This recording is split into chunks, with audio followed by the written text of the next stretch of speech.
Ano yung mga binanggit niyang mga pinangako niyang gagawin noon? Ngayon ka magche-checklist. Natupad ba ito, no? Ngayon kung hindi natupad, ano ang dahilan? Yan ba'y kakulangan ng pondo? Kung ano man 'yon, no? Like for example, ang sabi niya last SONA, ito talagang tumanim ito sa kaisipan ng Pilipino. Sabi niya, tayo po ay nakapagpagawa ng 5,500 flood control project, no? Sa iba't ibang dako ng bansa. At libo-libo pa ang darating. So, may kulatilyang ganon, hahanapin mo ngayon nasaan yung mga dagdag doon sa 5,500. Kasi ang sabi ng presidente noon, and thousands more are being constructed. So, maniningil tayo roon sa puntong yon.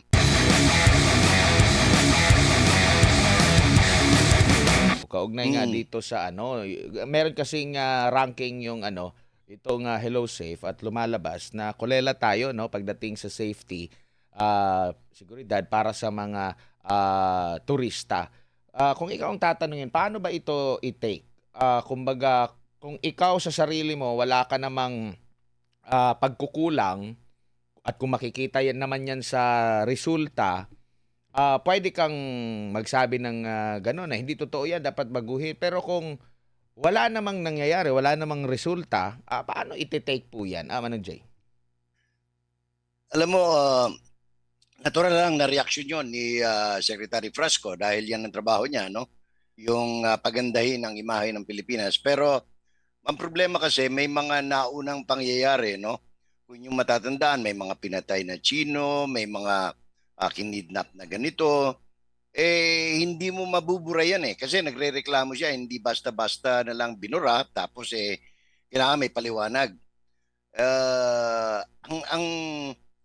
Ang ano diyan, ang dapat na gawin kung ako, kung taga-gobyerno ka, huwag mo na sagutin yon.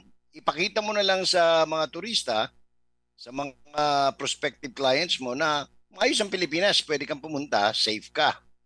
Kasi the more na gagawa ka pa ng mga diskusyon, mag-iisip tuloy yung iba na siguro may problema nga, no? So, sa akin, yun ang pinaka the best na pwedeng gawin ng gobyerno. Ipakita na gumawa sila ng audiovisual or they go on a hopping sa mga sa mga iba't ibang sites, no? Including television stations all over the world na nagpapatunay na maayos ang Pilipinas at magandang puntahan. Oo, tsaka yung mga individual na mga tao, wala rin naman siguro yung kaibahan doon sa mga turista. Sarili nga nating mga Pilipino, nagsasabi na parang hindi na safe ngayon kumpara noon. Hindi ako kampante, yung feeling ko hindi secure. So kumbaga, kahit na yung sarili natin na mga kababayan, ganun din yung nararamdaman. So maaring makaapekto din na talaga ito indirectly or directly sa mga turista.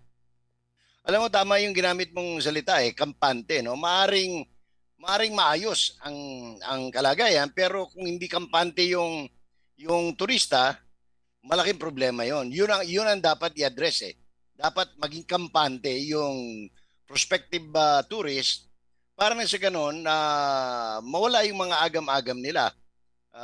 Lalo na yung mga experience sa airport, kunyari, no? Kasi yan ang window Yan ang Bungad pa lang. pinaka-pintuan o pugad o pinto, no? Pagka doon pa lang sa airport, may problema ka sa tanimbala, may problema ka sa nilaslas yung maleta mo. Mataas na Ganun, pamasahe. Mataas na pamasahe mula Terminal 3 hanggang Terminal 2. 1.5 yata yun. Oh. Alam mo, tayo lang may, ewan ko meron siguro sa ibang bansa, pero ako, awa ng Diyos, nakabiyahe naman tayo noon, pero bukod tangi sa Pilipinas, merong ganyang requisitos, no? So, it's not helping, anong tawag ito, increase our tourist arrival. Yung mga ganyan, no? Tapos yung mga hinihingan, no? Mga malting, di ba? Yan, dapat i-address mo na yan. Pag na-address mo na yan, saka ka magreklamo, bakit ka nasama dyan? Opo. Gaano naman kahalaga na yung mga leader natin vocal sa paglaban sa kriminalidad? Kumbaga, parang ikaw na bisita, maririnig mo yung isang leader sa lugar na yan na, oy, kayong mga hinayupak na kriminal, huwag kayo rito. Yung mga ganan. Tapos Malaking bagay. meron siyang ipapakalat ng mga pulis, yung mga pulis din niya, mga snappy. Kahit isipin mo pa lang, feel safe ka kasi pag halimbawa pagpunta ka ng Singapore, parang matatakot yung gumawa ng mali doon. Kasi parang Correct. parang nandun yung parang naka-establish siya ng imahe. Like kagaya sa Davao City noon. Pag naka-establish ka na yung liderato diyan talagang stricto, matapang, no? At welfare ng taong bayan ang inuuna, talagang magiging kampante ka. Mas kumpiyansa Oo. ka na bumisita doon, Manong Jay. Sabi nga ng Ilocano, kinakailangan pakita mo yung sample, no? Sample. Yung example. Oo. Kailangan pakita mo yan. Tulad sa Davao, nagtataka yung iba, bakit ang taas ng arrival sa Davao, no? Simple lang, nakikita nila yung mga lumalabas sa social media at saka sa word of mouth. Pag sumakay ka ng taxi to the last centavo, binabalik ka sukli. Malaking bagay yon, no? Tapos, malinis. Tapos, unhampered ka pag nag-ikot ka kahit madaling araw. Pagka nagkaroon ka ng aberya sa iyong kalusugan, pag dial mo ng 911, hindi na kailangan sabihin pa ng chief of police na we will address the call in 3 or 5 minutes. Kasi pre-position yung mga emergency crew, no, yung paramedics. At kung matraffic, automatically nalipad yung kanilang medivac na helicopter at pipikapin ka kahit sa gitna ka ng daan, dadaling ka sa Southern Philippines Medical Center. So, if these are present sa lugar other than Davao City, tiyak pupuntahan ka, no? Makikita mo nga ako example ko lang diyan, anong pangalan nito, Admar, yang Pearl Farm sa Samal, no? Sa Island Garden, no, of Samal. Noong araw, halos mabibilang mo na pupunta riyan. Ngayon ang problema mo, yung booking. Grabe ang dami ng tao, especially on a weekend. Talagang ako'y namangha dahil matagal-tagal na akong hindi nagawi diyan, tapos nung ako'y mapasyal, talagang makikita mo kasi maayos lahat serbisyo, yung boat, yung arrival on time, tapos may mga welcome drinks, yung mga ganoon. Tapos magalang yung mga tao. Alam mong may nagpapatrolya kahit sa karagatan, kahit sa island, no? So yung presence alone makakampante yung turista. Oo, and parang sumasang-ayon din halimbawa kasi yung travel advisory nasa alert level 2 na ata tayo sa Mm. tingin ng Estados Unidos. Tsaka yung in specific, no, nandyan pa rin yung sinasabi nilang possible terroristic attack kasi na may CPP-NPA pa at saka yung iba. Pero Oo. ang dinagdag doon yung mga robbery, mga patayan, wala naman akong narinig na sinabi ng gobyerno kasi sabi nga ni Frasco doon parang bawiin ng Hello Safe dahil grabe yung naging pinsala. Pero wala tayong narinig na sinabi nila yan doon sa US, doon sa South Korea nang magbabala ang US, yung government ng US at saka South Korea doon sa kanilang mga citizen. Alam mo, pagka kasi hindi mo tinanggap na may problema, wala kang susolusyonan. Kasi feeling mo kasi maayos lahat. So dapat diyan tanggapin muna na may problema kasi otherwise hindi maglalabas ng travel advisory ang Amerika, Australia, Japan and other countries sa kanilang mga expats or sa mga tourists, no? Na pwedeng iwasan muna yung ganon. Kasi tingnan mo, anak ng senador kulata sa Boracay, yung mga ganon. Mm. Paano mo ngayon sasabihin sa yung hello safe Opo. na alisin dapat kami nandyan nagdudumilad yung balita Yung mga ganon. Tapos makita mo isang beauty queen na merong boyfriend na expats. Namasyal lang sila somewhere in Clark, biglang nawala, natagpuan patay. Paano magiging kampante yung turista? Hindi natin binabanggit ito dahil gusto natin siraan ng gobyerno, dahil ayaw natin ng ganoon, dahil maganda yung turismo para sa ating ekonomiya eh. Kaya lang, ang sinasabi lang natin ay huwag na kayong magreklamo sa Hello Safe, gawin nyo na lang. Para pag nakita ng Hello Safe, sila mismo magsasabi we were wrong. Di ba? Mm-mm. Instead of us asking them uh, to uh, to correct whatever we want to correct. Let's show them that the study is wrong. Kasi nga sa mga lokal nga na mga Pilipino nagkakaroon din ng krimen. So kumbaga mas lalo na sa mga possible mga turista kasi posibleng targetin talaga yan na sila. So talagang parang kagaya lang din sa Manong Jay sa ating airport. 'Di ba? Lagi tayong binabansagan na worst airport, which is kung titingnan mo naman talaga kumpara sa iba, malalaman mo, oy, nasa na pala ako. Nasa NAIA na pala ako, 'di ba? May Nasa kukumpara mo sa Pilipinas iba. ka na. Oo, yung bungad pa lang, yan yung pambungad mo eh. Kasi halimbawa, galing ka ng international. So malimit yung mga Oo. turista, mga kasama mo ng mga banyaga, diyan talaga kung saan ka lalapag din, doon din sila lalapag at makikita nila yung sitwasyon. So hindi mo rin Admar, masasabi na naku po, baka sinisiraan lang tayo kay worst airport.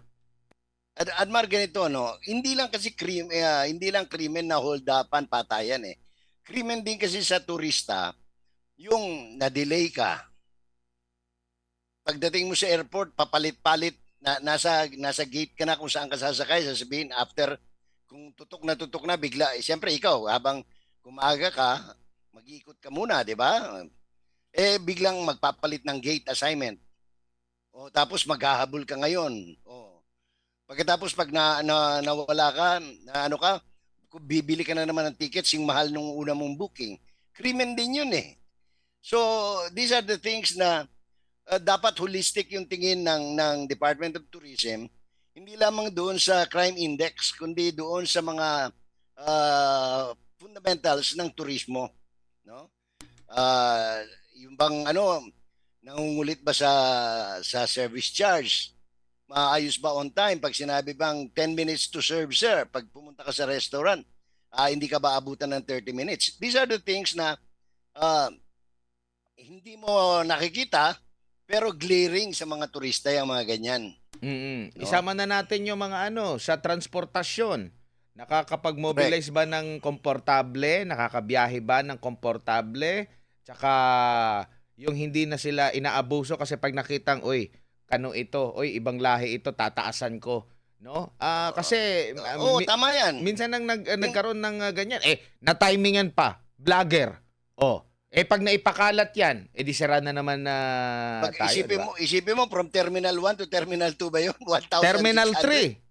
3 O Terminal 3 to to Terminal 2. 2. Kalapit-lapit niyan, hindi ka manggagastos ng 50 pesos diyan. Ang O tapos ibinulgar pa nung taxi driver kasi humingi rin siya ng tulong. Kaya pala daw nila tinataasan. Abay may mga humihingi daw pala doon. Para kay Eddie. correct. Oo. Bumalik nga yung mga yan eh, yung mga Eddie, para kay Eddie, yung mga ganon, tanimbala, yung kung ano-anong bumalik lahat ng kalokohan sa airport na we need to address this. Otherwise, we will be discouraging tourists talaga. Kaya ang iba, they take direct flight from, let's say, from Singapore to Davao, Singapore to Cebu, uh, Korea to Cebu, yung mga ganon. Kasi ayaw nilang dumaan na sa Metro Manila. Unfortunately, kayong iba, they would rather land in Clark City, no? Clark Airport. So ito yung mga bagay na dapat tingnan ng ating mga kinauukulan. Oo, tsaka sa panahon ngayon, kahit baliwalain mo yung Hello Safe, kahit na mag-search ka lang, kasi ang mga turista, kahit ikaw mismo, kung ikaw babiyahe sa ibang bansa, malimit mo i-search, 'di ba, sa YouTube kasi Oo, gusto mo ring makita yung review maliban sa kasi minsan tinatamad na yung iba na magbasa ng mahabaang artikulo, sa YouTube correct, sila, kamusta yung ano ganito dito, review sa ganitong bansa. Eh kung correct. matimingan ka na yung mga pumupunta rito, hindi mo na sasabihin na, "Ay baka pwede ano, baka pwedeng i-take down mo yun." Kung ganun talaga yung kanyang review, pag landing pa lang sa airport, pagdaan niya sa ano hanggang sa pagpunta niya, kung accessible ba yung mga nababanggit na mga magagandang pasyalan at mga tourist spots dito sa Pilipinas, kung ganun yung review niya, paano mo madidispute ngayon yan? Kung yun talaga, 'di ba? Eh sa panahon ngayon, dapat may panlaban ka na rin diyan, which is yun nga, tamang public service talaga pagtatrabaho. Yun nga, at mapunta pa rin tayo dun sa dulo na anong pangalan nito? Pag nakita, kailangan ipakita natin. No? Ipakita natin. A lot of this requires simple things, Admare. Common sense lang eh. Di ba? Di ba? Nakabook ka sa ganitong speedboat.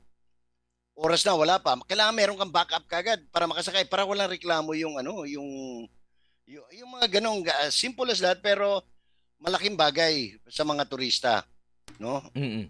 Malaki pa naman ang tulong ng mga turismo natin sa kabuhayan, no? Mapa-local man 'yan, international dahil marami Oo. ding naghahanap buhay diyan. Pero 'yun nga, diyan mo ma-appreciate talaga yung isang leader na pinapahalagan yung safety, kapakanan ng taong bayan, hindi lang ng mga banyaga, ng mga turista, pati na rin sa mga local tourist na maging kampante sila para matuwa sila punta nila sa kanilang lugar, hindi mo na kailangan pa na promote ng todo-todo at gumastos kasi Correct. sila na ang magbabanggit parang kagaya si PRRD. Bakit ba naging presidente yan si PRRD? 'Di ba? Bakit siya nakilala buong bansa? Hindi naman yan maepal. 'Di ba? Naalala ko Mm. hindi yan maepal, hindi yan na grabe Mas mabilis yung word of mouth, oo, Admare. yung Tingnan mo ha. experience nila mismo. Ang unang-unang chinyek niya, taxi lang. Taxi, yung abusadong taxi sa airport, o dinisiplina. O, kailangan ibalik up to the last centavo. Kinakailangan maayos yung mga sasakyan. Yung mga ganon. Otherwise, tanggal. Pasensya. Walang ano, walang favor-favor. Sabi nga sa Bisaya, no? Yun, doon nag-umpisa ang lahat. Ganun kasimple, no? Oh. Oo. Samantala, speaking of governance, dito ulit tayo muna, no? Dahil every July, ano ba, first Monday ba or last Monday ng ano? Hindi ako sigurado eh. Kung ano yung Last Monday yata ngayon, oo, ano, for this ang year. Last State Monday. of the Kasi Nation. July 28 ang alam ko eh. Oo, ang State of the Nation na address ay ginagawa taon-taon. Bago muna itong Mm. usapin sa posibleng hindi ulit pagdalo ni Vice President Sara Duterte. Para sa kaalaman ng lahat, bilang isang veteranong broadcaster, Manong J, ano ba ang malimit? Ano ba ang nilalaman ng SONA ng isang presidente? Okay. Ang SONA basically is ulat sa bayan, no?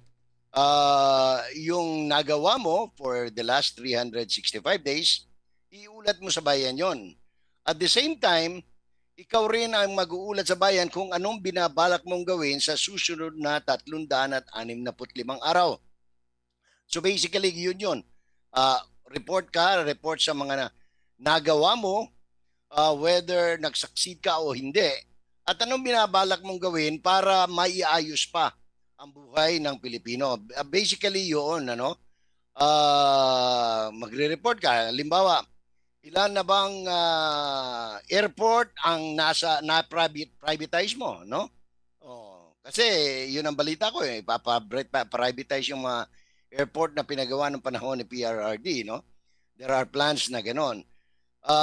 Kasi kung inyong magugunita, ito rin ay review noong last show na niya.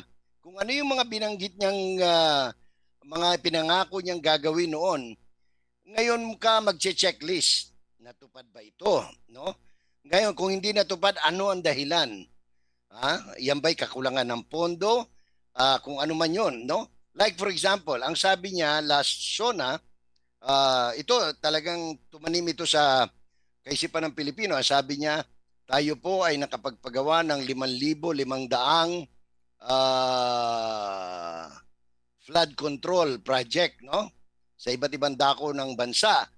At libo-libo pa ang darating. So, may kulatilyang ganon, hahanapin mo ngayon nasaan yung mga dagdag doon sa 5,500. Kasi ang sabi ng presidente noon, and thousands more are being constructed.